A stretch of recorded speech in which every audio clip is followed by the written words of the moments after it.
Welcome everybody to Clang the podcast, now sponsored by the wonderful people at DRC Shipping. What do their services include, Pete? So they include warehousing, pick-pack fulfillment, air freight import and export, ocean freight import and export, road freight to and from all major European cities, and they're pharma specialists. They've also got a specialism in publisher services, so exporting magazines and books worldwide. Fantastic. For all your shipping needs and the export-import business, DRC Shipping, everybody. Check their website out. Now, enjoy the podcast. Evening, or afternoon, or morning, wherever you are in the world, friends. Welcome to Clang the podcast episode. Pete? Why do you ask me that? I don't know. I know what episode it is. I know. What This is is it? 6. It's Thank 6. you. Right. No, but it might not. How do I know that and you don't? It Might not be because we're doing a bit of juggling. It might not be 6. Well, it's 6, 7, 8, and 9 then. It's gonna 6, 7, 8, and 9. Well, somewhere between 6 and 10, I reckon. Yeah. There's Anyway, been 3 that's- more after you, Griff, so hold your bells, mate. That's a very long-winded way of saying I haven't a clue. Yeah, we haven't got a clue. Whatever. Ladies and gentlemen, let me introduce you to this crazy cat over here. This man is a man of so many talents. Yes. We've got big arms. He is best known at the moment for being the afternoon DJ on 365 Radio on the Griff Giffiths show, which is a very popular show, which I'll talk about a bit more. He's also been a stand-up comedian. He's also been a signed musician. He's a drummer. He's a boxer. He's one of the funniest men you'll ever meet. Ladies and gentlemen, Mr. Griff Giffiths. Say hello. Thank you. Thank you very much. Well, that was a beautiful way of introducing me there, Mr. Smiley Barnard. Thank you very much indeed. And it's an honour to be joining you both here this evening, I must say. Well, if I can just jump in at this point and say, with your professional background, Griff, I'm expecting big things from this evening. You're a professional at this, mate. Oh, I don't know. I'm not. Well, at least he won't. At least he won't go quiet on us. You know what I mean? I said that to someone today. No, that was that podcast 8 or podcast 9. Now, I was a professional comedian for 5 years. Now, it doesn't mean that I'm funny. I didn't say I was funny. I was a comedian. Now, I was a professional comedian for 5 years. I haven't hosted podcasts though, Pete. I've been on a few, but I haven't hosted any. So if I go quiet, I'm expecting you two to take the bull by the horns and to carry on going. Oh, we are. I'm sure you've listened to an episode. You know we are consummate professionals. Yes, absolutely. Of course, yes. You don't even know what number this is, mate. That's how consummate professional you are. Well, no, that actually depends on how good you are. Yeah, you're rapidly. To be honest, mate, you're rapidly heading towards episode 50 at the moment. So anyway, keep going. So just to bring you in line, ladies and gentlemen, just to bring you in line, Griff does this fantastic show on 365 Radio where I'll give you your dues here, mate. You're one of the few people who give like unsigned acts. You play unsigned songs. You get unsigned bands and artists on it. And it's one of the only avenues. 365 is a brilliant radio station because you do give people like myself who've got new music out an opportunities to play it. You get great reactions. You get great numbers. And I've had the privilege of being on your show as well. And it's a fantastic show. You are a really, really funny DJ, man. And everybody I know who has watched or listened comments to me say, he's really cool, isn't he? So I said, I'm going to get him on the podcast. And it's actually Pete who went, you should get Griff on. So there you are, my friend. So lovely. That's a lovely thing to hear there, Smiley. I think what it is about the bands is there's lots of unsigned bands, but there's also very established artists we have on there. Now, I have a mix of the two. I think it comes from the fact that I've been a musician, and I have been for 50-odd years, and I've been in unsigned bands as well as being in having major record deals. And I realise the importance of having someone who's giving you some support out there, really. And I think the fact that when I get people on the show like yourself, I can speak your language, so to speak. Like, you know, being a professional drummer, I can talk drumming, being a comedian, I can talk the comedy world. And it's just being in that entertainment industry. And sometimes I think that I feel good that we can give, not just me, but the 365 can give those young bands and the established side, but mainly the young bands as well, can give them a platform to sort of work from, really. Yeah. You know, and since I've got this gig, Smiley, there's been so many people saying this. I thought that the rock and roll industry was over. I really did, mate. And then I got this gig as the 365 DJ, and literally some of the bands that send me their stuff, can you play this for me, Griff? Can you help me out this year? Can you compare this event? It shows that there are kids out there doing what we did when we were younger, playing the small clubs, learning their instrument, and not just making I'm sure there is a place for making records on your iPhone. I know that's out there, but people that come on the 365 Griff Giffiths Drive Time show, Smile, they are proper players and they're musicians. They love music, and the people that listen to us are proper music fans. You know, you won't be listening to Capital Radio then turning over to us. It's a different kind of beast completely. You've only got one problem with your radio show, and that's that you're up against Johnny Vaughan on Radio X, and Johnny Vaughan is the king. However, I've cracked it now, Griff, because what Johnny Vaughan does at the end of the week, he does a podcast of the highlights of his week, right? So I don't bother listening to Johnny anymore. I just wait till Saturday morning and listen to him then, and I listen to you instead. Now, so I know all your guests. Yes, well, that's a lovely thing to say as well. We're in the middle of doing something about the best of the Griff Giffiths show every week. But Johnny Vaughan, I mean, I'd fight him, mate. That's all. I'll give him a run for his money. That's all I'd say. But, well, you're a big man, but you're out of shape.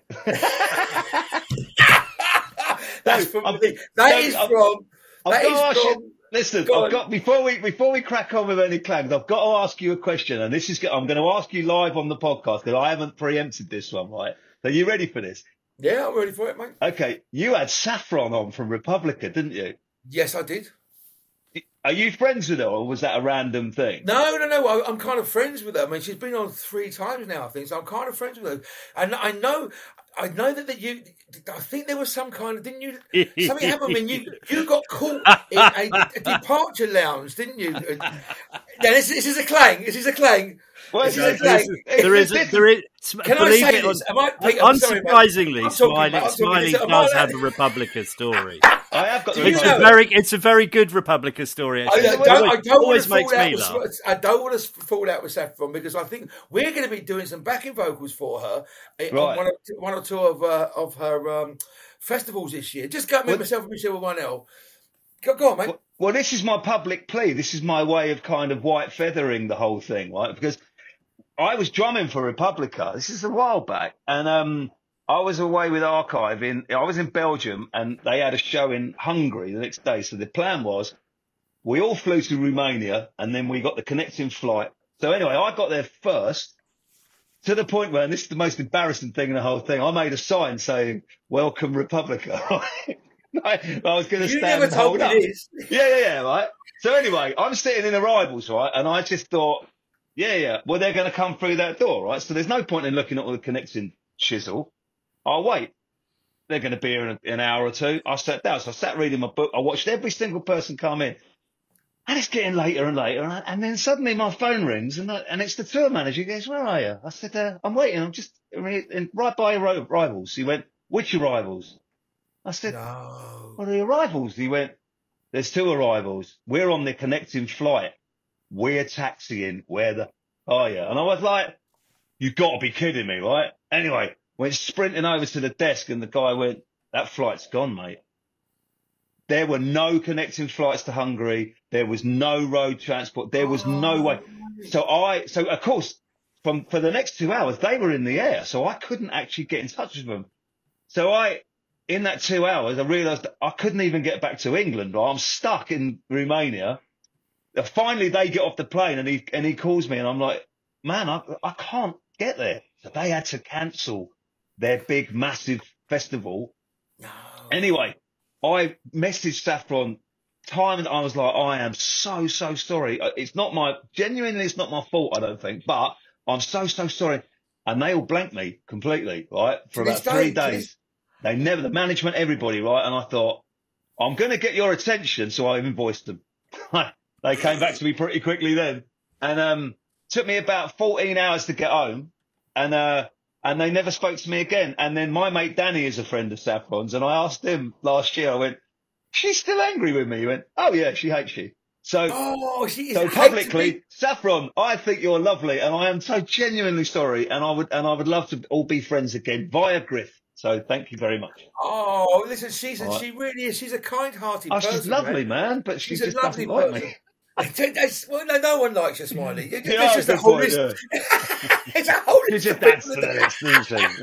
Well, I think actually we do have a bit of a theme going on here. As we discovered that people who like Smiley don't see him for 20 years. So I don't know if it's 20 years since this happened, but maybe no, you need to give it a bit longer. I'll wait till the anniversary. But my fear the other day, Griff, because I tuned in late. I tuned in about 4:30, and you've been on with her, and I was thinking, don't go.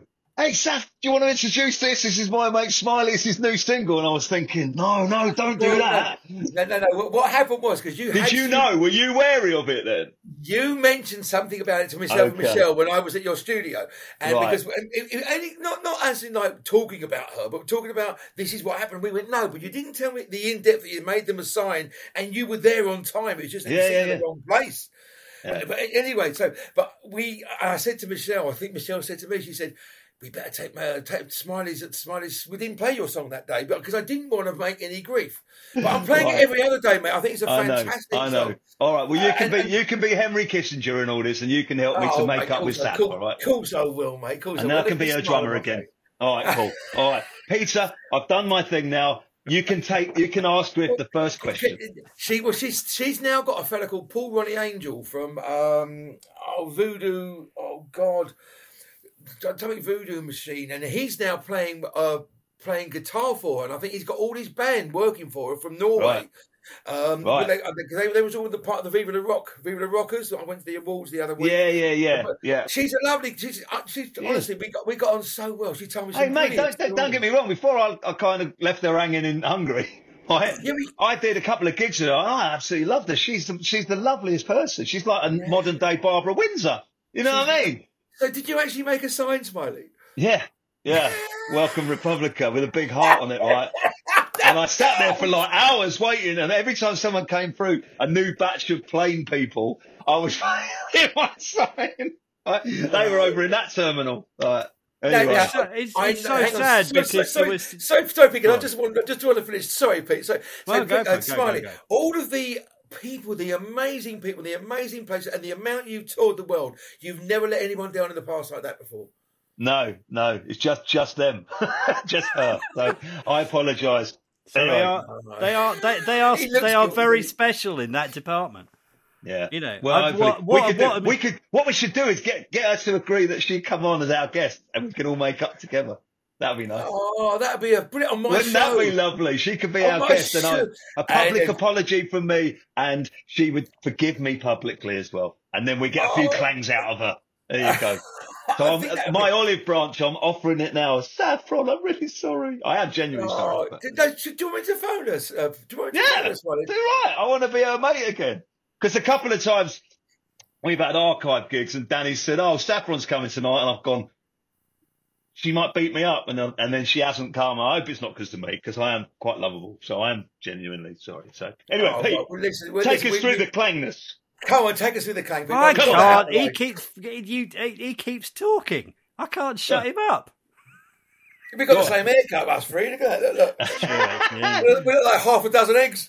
In fact, Ashley, put your glasses back on, Griff. We'll be right proper looking the same. There you go. Yeah, look. There you go. It's like Right Said Fred with mirrors, isn't it? Yeah. I don't know whether to have a shave or not. Oh, by the way, Griff, you left your glasses at my studio. I've got a pair of your glasses there. I've got so many pairs. I've got so many pairs. I get them for £2 off the internet right now. I haven't had my eyes tested for ages. Look, so when I read, I have to wear two pairs at the same time. And now I can see you. If they're a +2, Griff, I've just thought you might need a +4. I'm just saying. Is that how you work it out? I just work it out. Don't call me an optician. I'm just saying. Well, I never. Brilliant stuff. Who are you talking to? Order. Come on, gentlemen. Right. Have we actually started yet? Have we started? Yeah, no, we have started. Yeah, all this is being recorded. Oh, is it indeed? Oh, yeah. I can still edit it out, but it's being recorded. So, Griff, anyway, listen. Right, yes, here we go. Please. Right. So, order, sensibility, at least for 30 seconds. So the point of this is clangs, mate. And we want up front.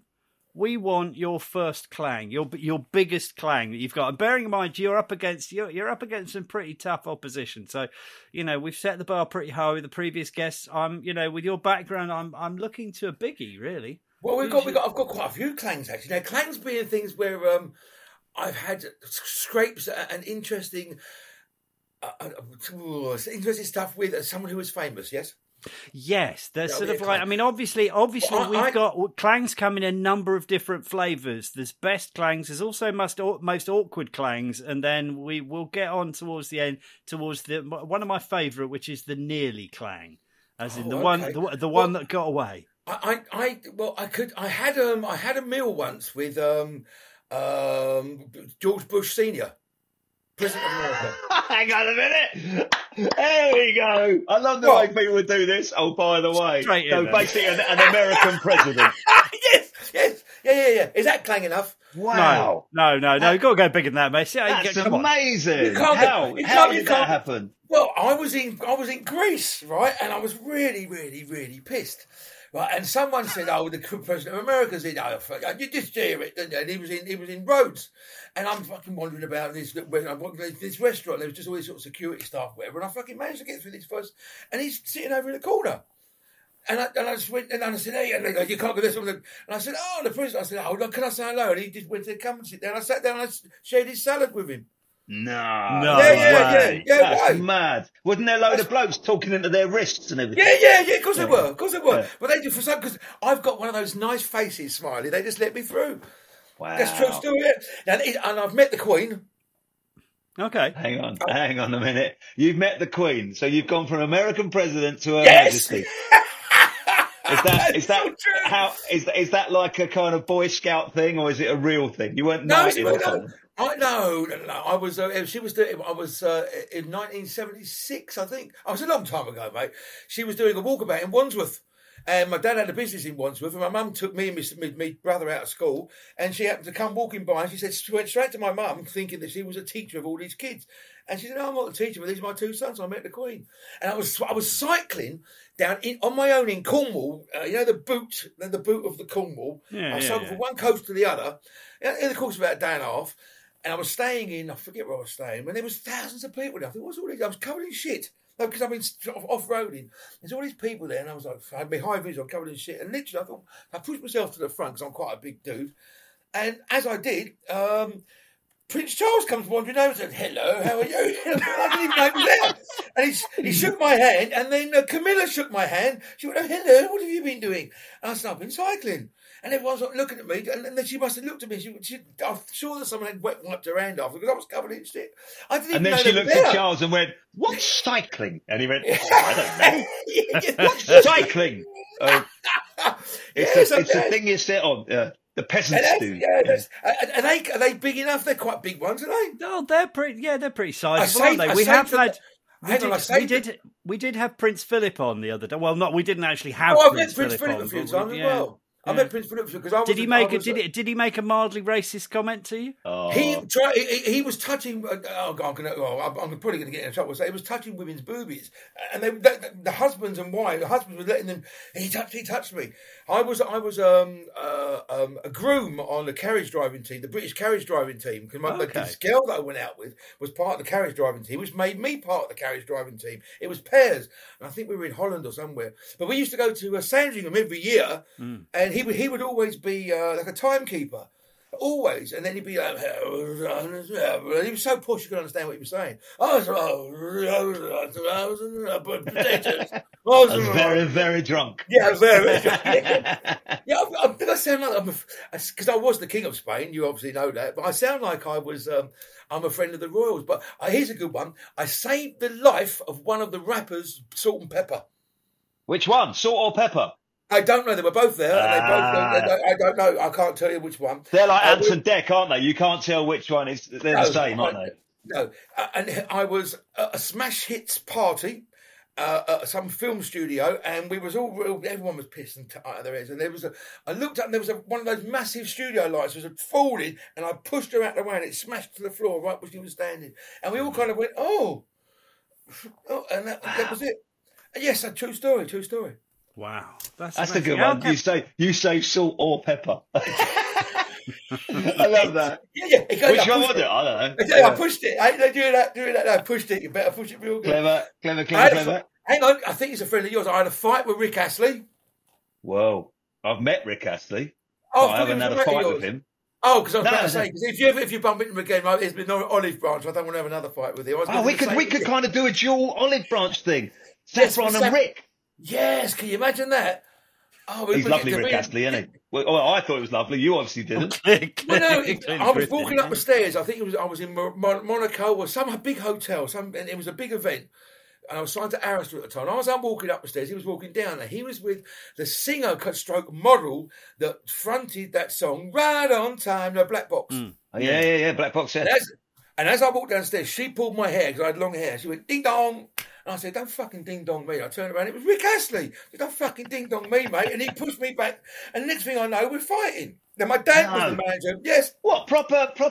Yeah, on the stairs. You're fucking Griff.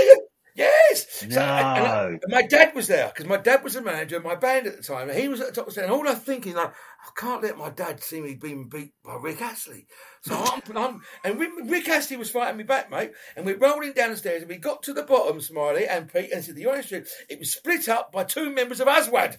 Saying, this just gets better and better. And then did Rick Astley stand on the stairs and you said, never gonna let you down. No. Don't make light of my clang, sir. Don't make light of my clang. It was I love that. I love the punchline. There was two members literally of punchline. Right. Yeah. They were going, no violence, man. No violence. It's true. Amazing, man. Rick Astley. Yeah. Now, here's the thing, guys. I was my first wife. And we were in a car, and she obviously, I've told her that story, because I've shared that story, because it's a great story. And Rick Astley's on the radio, right? And she said, it was a phone-in thing playing songs. She said, phone him up and say, do you remember? And I thought I couldn't do, because to me, it's a big part of my little world. But to him, he might have a fight every Saturday. I got no idea. You know, if I'd have said, do you remember me? I had a fight with you. He says, no. I would have no felt one that remembers big. fights. No. You should have gone, remember me? You know what I mean? King of Spain. I've got one here. It's all right, Pete. It's all right. Got one for you, Pete. It's all right. All right, lovely. Thank you. I was feeling a little left out there for a minute. Sorry, but anyway, yes, there's 4 clangs right there, mate. How many do you have to get in? How long was this last for? Spectacular clangage. I love it. You know what I mean? It feels like we've just kind of unlocked the sluice gate of clangs. Yes. I would just, to be honest, Griff, Smiley and I'll just shut up. You just I'll clang away to my heart's content. But when Smiley was on my show, I managed to get a little sound effect. So every time he said a clang, he went ding. Yeah, ding. That's what you should have. We did discuss that. We discussed that, but actually we decided the amount of clang, certainly with you going through, we decided the amount of clanging would just get like really start to to annoy a doorbell people. going off, wouldn't it, mate? Yeah, it'd be like a ding, ding, ding, ding, ding, ding, ding, ding, ding, ding, ding, ding, ding. Too many clangs. Yeah. So have you on your show, Griff? Have you got like a little bit of a kind of dream list that you'd like as guests? Have you got people like reality one? You know, not like I really want Jimi Hendrix, but he's dead. You know, like have you got is there a reality one that you kind of go? For like 7 degrees of separation, I'd really like Mick Jagger on there or something like that. No one really. I tell you what, Smiley, it's really because when I took this job on, it was about 7 months ago. So I was doing stuff at 365, but it was just the daytime, like 2:00 in the afternoon, one show. But when I took the drive time thing on, I wasn't really expecting to have guests. But a couple of my mates, because I was a comedian, so like I had Simon Brodkin on. You must know, he was Lee Nelson character. Yeah. He came on, and it was just great fun. And then Joe Wilkinson, who's a BAFTA award-winning comedian, he came on, and then Henning Wehn, the German comedy ambassador. And we were just bouncing off each other. And I thought, God, this is quite easy because all I'm doing is talking, just like with you guys, and we're playing your favourite tunes. What could go? Yeah. What better show? Yeah, what could possibly go wrong? But the with my reputation. But the concept's great because you get the guests to bring in their favourite 10 songs as well. So you're playing their songs. It's a little bit like with Pete and I when we did the first podcast, we were like throwing things at each other, and that would open up a whole world of clang, wasn't it, Pete? It was clangage. It was indeed. Yeah. I would ask for 10 tracks like I did with you, Smiley. And someone like yourself came in. You're kind of media savvy, I would say. And you go, well, these are going to be 10 songs that people want to hear. It's a daytime show. But when you've got someone who's from a punk rock background, they'll bring 10 tracks in, which is heavy-duty punk. There may be a Ruts or a Clash track in there, which everyone will be aware of. But then they've got 8 tunes by bands that you don't really want to hear. Yeah. But no one wants to hear Napalm Death at 4:00 in the afternoon, do they? Let's be honest. Yeah. Well, so you I tried to tuck you up. Because my first one was ABBA and my second one was Glenn Campbell. And you just embraced it and went, yes. Did you do that as some kind of test, Barnard? Yeah. See, right. Well, Dancing Queen, yeah. It was a great time. Look, but I can weave in whatever I want into the show. But it's inevitably, because everybody that's come on, the most difficult people that I have on my show, I would say are actors, because actors would be great if they're acting, if they got a script. But when you ask them a question, so what happened there? They go, well, I went out.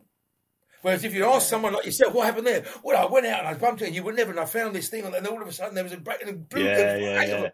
Yeah, but it's quite easy for myself. I'm no great Shakespeare, Smiley, but you just bang. You got to keep it moving. Yeah. I wanted it to be, like my book. It's kind of like fast paced. I want it to be fast and hitty, and I'm amazed, mate, that I've been doing it. I've done now 200 shows from this very room. Amazing, really? Yes, and I'm amazed that I keep talking. It's like it's almost I'm possessed by somebody. It comes out, just shit comes out. My dad said you open a little hole in the top of your head and shit flows out of it, kid. Your dad's amazing, man. I love your old man. He's great. I've got listen, you. So I've got to do this. I go downstairs. They listen every day. My mum's 87, my dad's 88, and he was the manager of my band. He must have seen 2,000 of my comedy routines. We're best friends, guys. And I'm so lucky that I still have them here.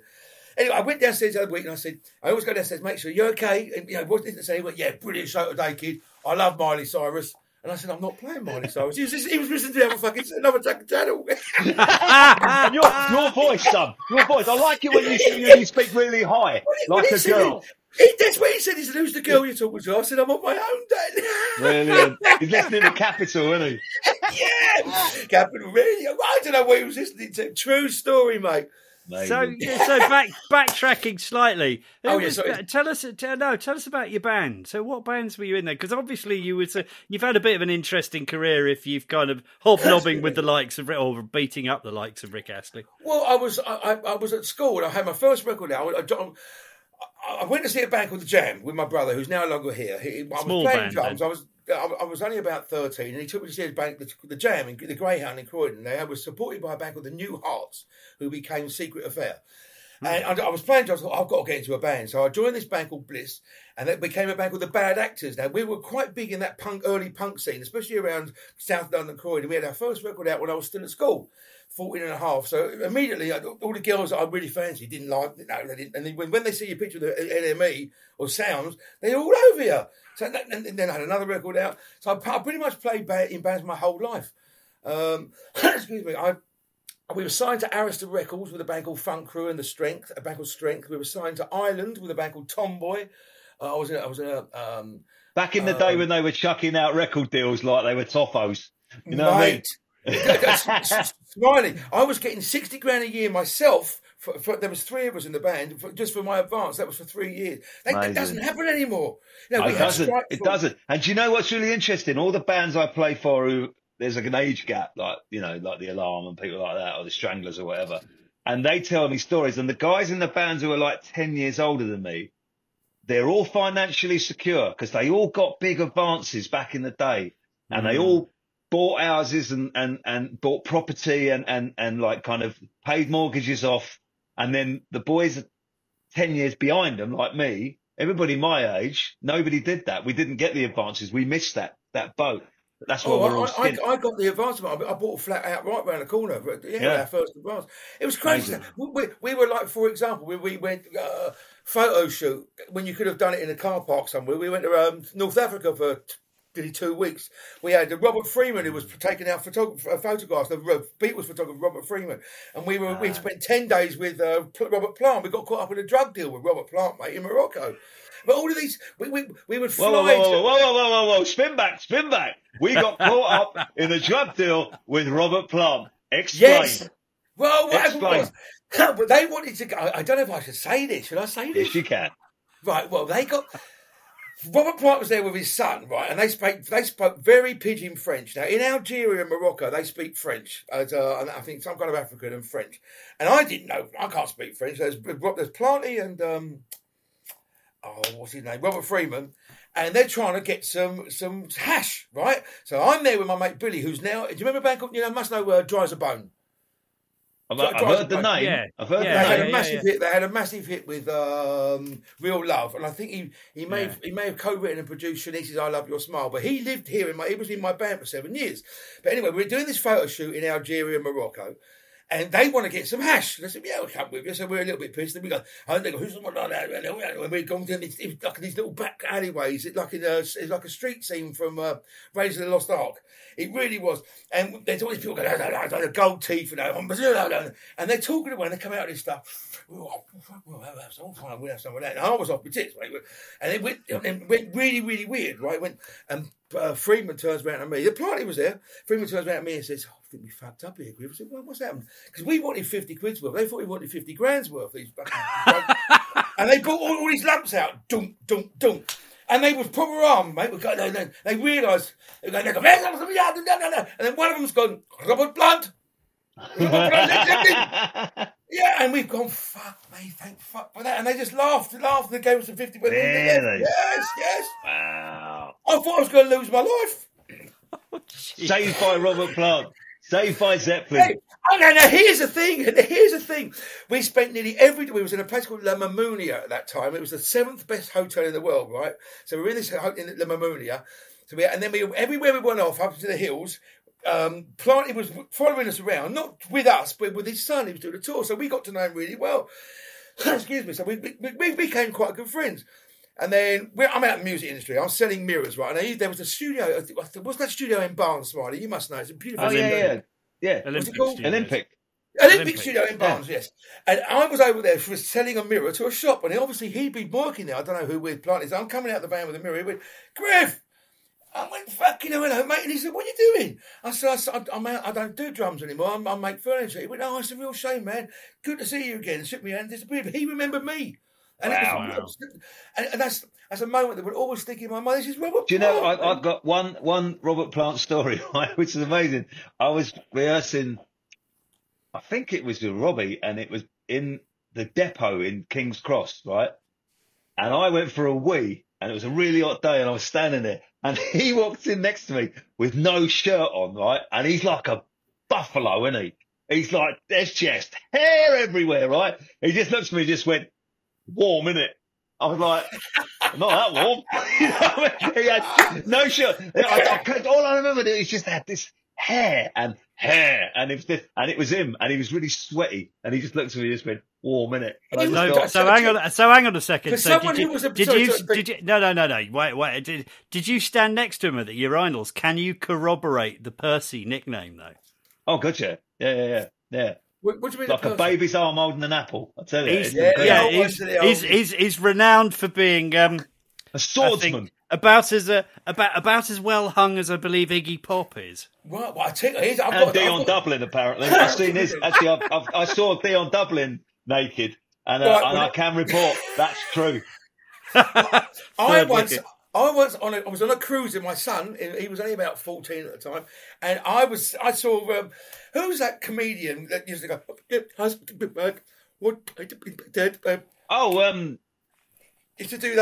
do that. Oh God, what's his name? The stuttering guy. What's his name? Stanley Unwin.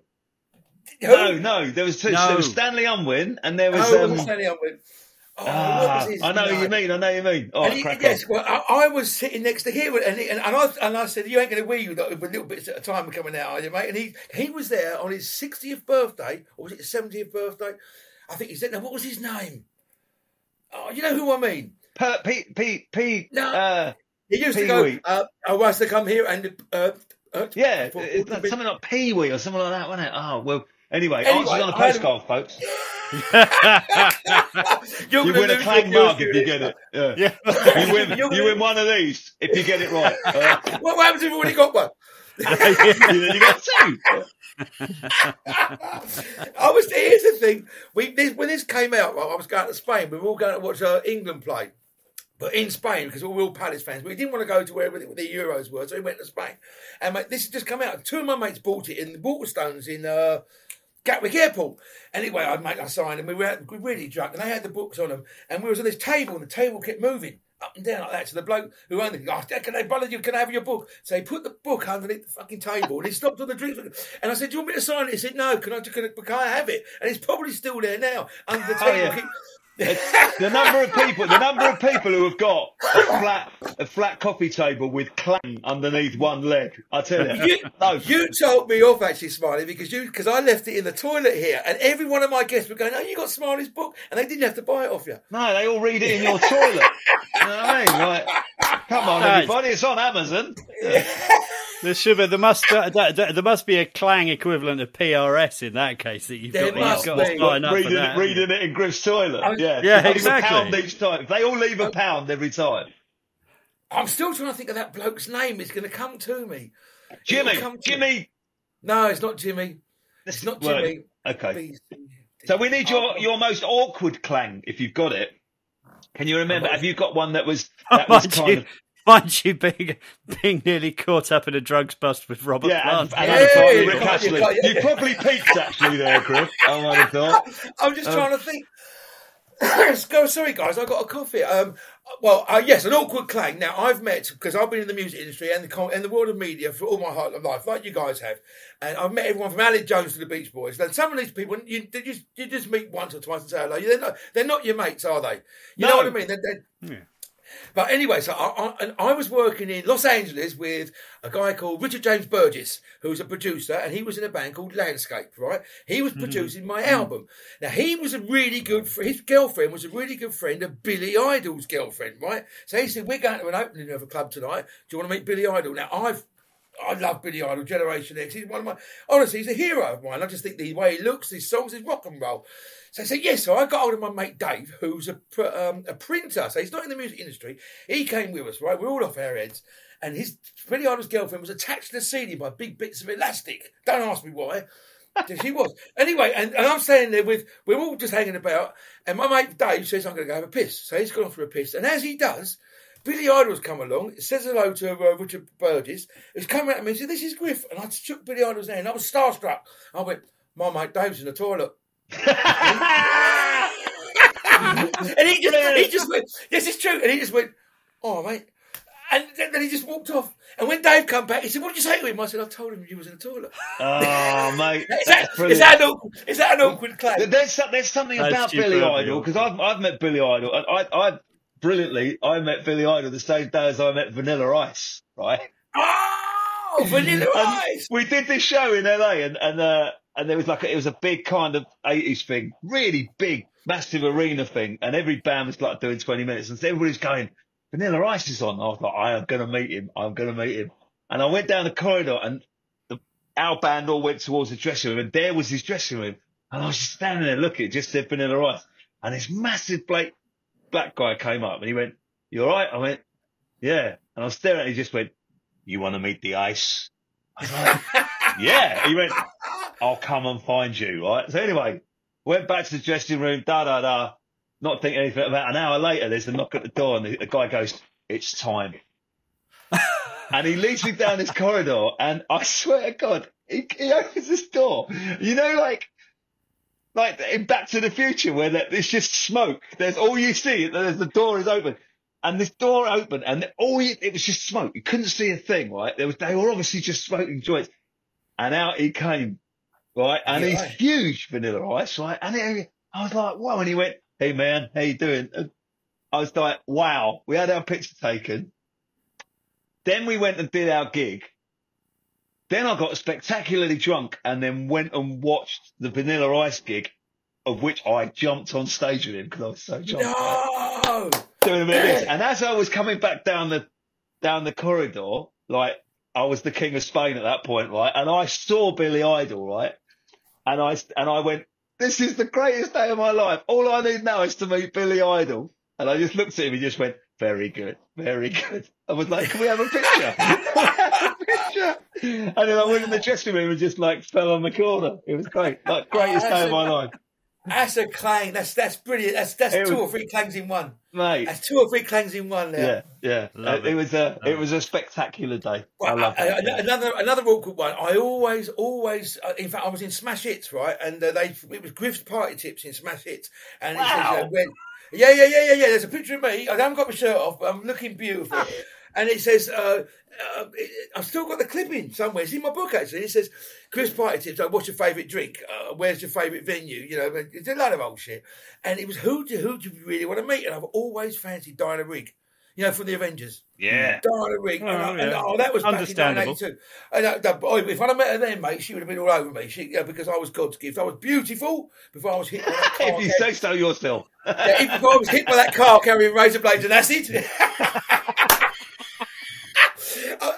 Anyway, 20 years have gone by, and I am to be at Terence Stamp. You ever know the actor Terence Stamp? Yeah. I was at his birthday party, and Diana Rigg's there. And I thought I'd try it. Yes, I thought I'd try it on. But first of all, I was a bit pissed. And secondly, she had no interest in me whatsoever. But luckily, you had a copy of Smash Hits in your back pocket. Wouldn't that have been lovely if I had? This is fate, Diana. This is fate. Yeah. That was never going to happen, mate. But no, I was past my sell-by date by then anyway, mate. But yeah, Diana Rigg. Is that another awkward Clang? Well, do you know what, Pete? When we kind of finally, after 100 shows, we add up all the Clangs and obviously the George Bush and the Buzz Aldrins and the Paul McCartneys, I'm going to slip in there. He was in Smash Hits. Yeah, absolutely. You know what I mean? Absolutely. The only one who's going to get that is Chesney when Chesney comes in. I was centre page spread of Blue Jeans magazine. Blue Jeans magazine. Yes, mate. Did you have staples in your chest because you were a double spread? I was beautiful, mate. I was beautiful. Because we was in this band called Strength. And they tried to promote us as this kind of like poppy sort of duo-y kind of, but this is an age-old thing, guys. Is they signed us as a real 7-piece band. We was a rock band. We knew what we were doing. They kind of like they signed us for a load of money. Get rid of him. Yeah, and we were young, and we went with what even our management should have said. No, this is the band. They sort of got rid of those players. We were all mates. And we were so young. I was like 20, maybe 19. Yeah. And you can just go with who they think is right. And then all of a sudden they made us into like we was, with makeup on and like looking beautiful. Oh look, it just so happens I got one here. No, I haven't. I don't know about you, Pete. I'm really looking forward to seeing this. Look. Oh, it's Michael Bolton. No, it's not. No, it's yes, not. It is. Look at that. Look at that. It's Peter Stringfellow. It is definitely somewhere between Peter Stringfellow and Michael Bolton. Absolutely. It was back in the 80s, mate. Yeah, well, no, I keep that up. Now, a friend of mine, I'm in a band called Circa 79. Now, he's a record collector, second-hand record collector. He's one, I think, the second or third in the country. He earns a lot of money by selling vinyl that you can't get hold of. Anyway, and he came across one of my Strength records. It was a limited edition red vinyl with all the stuff from my fan club, and those pictures were in there. And he only gave me that about 2 months. I didn't even know they existed. I mean, I knew they existed, but yeah. You were in a boy band. I love it. Yes, I was. I wish I'd introduced. I might redo the intro at the start. When you've gone, but that also reminds me. I know where you live, Smiley. I'm not going to go. I know where you live. I'm going to be outside the house like a stalker. That reminds me of your mate Slam. Oh yeah, back in the day. Yeah, from where? They were. That Slam were amazing. They were like a pop band, 5-piece pop band. And they were the ultimate in boy band, right? They were around at the same time as kind of Let Loose and all those ones who were just on the periphery. And A1 and all that. And I remember they had a single out. That was 94, 95. Yeah, 90, early 90s, yeah. Early mid-90s. And they, I remember because Top of the Pops had a lot to do with it. And if you got on Top of the Pops, your career went, and their single came out and they got the midweek. I was there. They got the midweek placing. And they rang, the record company rang when I was there and they're like, you're at 41. If you break into the 40 on Sunday night, you're going to get Top of the Pops. And they were a good looking bunch. And I was like, they are going to be massive. And it stiffed at 41. And they never got on, and they never cracked it. But they should, I'm telling you now, if they got on top of it, they were so handsome and so kind of cool and everything. They would have been enormous. I think one of our records was midweek 37, and it went outside the top 40. I mean, that's it. That's what it used to be. Like those midweeks were massive. Even back in the Robbie days, like we would find out if we were doing Top of the Pops on the Thursday by the Wednesday lunchtime. Because if he went in at like number 12, we got Top of the Pops. But if he was number 18, we didn't. It was really close, you know. It's a bit like Dylan White telling us about the plug-in the other day. Do you know what I mean? Like, I know Dylan. Dylan, you had him on the show, didn't you? Yeah, he's on the show. Now, I've known Dylan for years, mate, through various other people. There was a guy called Howard Marks who used to do on my promotion. Yeah, he was, Howard Marks. Yeah, he was a lovely fella, mate, lovely fella. But anyway, I've just thought of another Clang, another awkward Clang. Can I share this? I was doing a charity stock car race, right? It was for Nordorf Robbins. Now, I don't remember that. It was a big thing for cancer. Yeah, man, yeah. And we were given, I was given like a big Wolsey. And this is the truth, and you can see this on YouTube. I knocked Philip Schofield out of the race. There's a queue now. I went up there with my mate and we painted the car white. I put a fake Mohican made out of foam, which I put down the top of the car. Put one down the top of my head, and you can see it's all on YouTube. And that's amazing. And then says Philip Schofield says it's all going live, and off he goes. He's going on, and you can see me come behind him. You can see me right behind him with this Mohican, and I'm smashing. Like Mad Max. Yeah, like Mad Max. And it's I knock him off. So I knocked Philip Schofield off. No, I knocked him out of the stock car race. Not in a punch. That's quite a good Clang as well, isn't it? So basically, you've had a little bit of aggro with Rick Astley and Philip Schofield. Yeah. It's like the Ronnie and Reggie of the 80s. The killer boy band, man. You know what I mean? Like, that's amazing, man. You're clear. These have been, I think these have been the most off the wall Clangs of the whole series. Absolutely. And in fact, before we kind of before we kind of wrap this up, there is obviously wrap it up when you're starting, mate. I know. Yeah. It's like before I cut you off in your prime, Griff. Yes. Let's put it that way. Have you had anything where that sort of nearly Clang? So you've just missed one. It's like, you know, we've all got my one. Ringo Starr story. Yeah. Tell me the Ringo Starr story. Only that I said it the other day that I was really good mates with his son Zach, and when I went round to Zach's house, Zach was standing outside his house doing that, and this blacked out Merc was just pulling away, and I was like, he just looked at me, just went, "Oh, you just missed my dad." Oh. And that was like, if I'd been 1 minute earlier. Well, I saw Sax Day. He was on stage at the Viva the Rock Balls with the Ruts the other day. Now, he played with the Ruts, wasn't he? Yeah. I had Lee Hegarty in, who's in the Ruts DC, and Lee's such a great guy, such a great guitar player. And he said, "What better?" He said, "How cool can that be? You've got Jack Starkey, who's in the Who." He's in the Who, and his dad's a Beatle. How cool is that? And he loves the Ruts, doesn't he? So he played guitar with them, didn't he? Yeah, he played. I think it was Babylon's Burning. I think he played. Brilliant stuff. So, have I had a close Clang? Off the top of my head, I can't remember. I probably have, but I just off the top of my head, I can't. I think you probably touched on a few of them. Like in the last 45 minutes. Honestly, mate, I knew you'd be brilliant, and because you're such a beautiful man. But if we actually go back and analyse this show, mate, it's so. I didn't think we started this. I must be really shouting today because my missus popped her head in about 5 minutes ago and went, "You're really loud," and I was like away from the house, you know. I was told off by Michelle Wanell the other day. Do you know Ken Powell? He's a great lover of live music. He's at every one of the live gigs, mate. He's one of the real supporters of music which we need in the world. He was in here because he's a bit deaf, and I'm a drummer, and we were shouting at each other. I do that. The deaf drummer thing. What? Yeah, what's that? Anyway, so I thought this was the build up to when the show starts, but it's come to an end.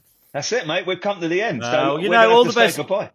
All the best things just flash by, you know. Listen, I'm so Pete. You didn't get a word in edgeway, Pete. Me and Smiley were just bullshitting. To be perfectly honest, Griff, I listened to Smiley when Smiley said he was about getting you on the show. I was like, neither of us will get a fucking word in edgeway.